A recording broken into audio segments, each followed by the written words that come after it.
Hi everyone, Kathryn Shaler, Ontario NDP, Lambton, Kent, Middlesex. Today I want to talk about post-secondary education. This is where I spent 45 years of my career at colleges and universities across the country. If you ask any economist about the basic ingredients of a prosperous economy, education, in particular post-secondary education, is at the forefront. Our students in colleges and universities are trained to think critically, creatively. Our researchers, our faculty are at the forefront of innovation, and yet this has been cut back across the country, but most particularly in Ontario. Ontario per student funding has been essentially frozen for the past 15 years. And on a per student basis, it falls dead last among the provinces. And we are the wealthiest province.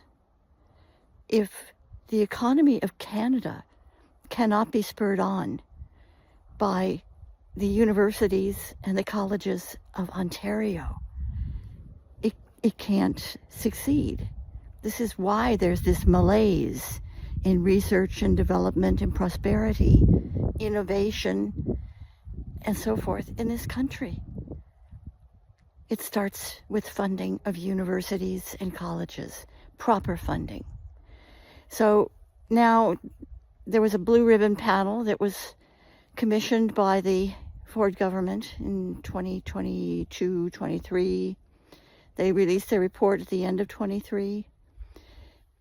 And that's where they found how severely underfunded Ontario institutions were. And they recommended a major infusion, a 10% of base funding infusion in the first year, and something like 4% a year after that. The Ford government, at the end of 24, said, okay, we'll put in, I don't know, it amounts to about 20% of what was recommended. But that was after the loss of international student funding that the colleges and universities too had come to rely on to fill in the gap. The successive governments had encouraged colleges and universities to go on a shopping spree internationally and attract international students. And then suddenly they were cut off at the knees when the federal government decided, well, they're taking up too much housing, we didn't plan this very well, and so we're going to just cut this significantly. Not really bearing in mind what effect that would have on post-secondary education. And the big announcement of an infusion of funding from the Ford government did not even take that into account, which will amount to about $1 billion over 2 years.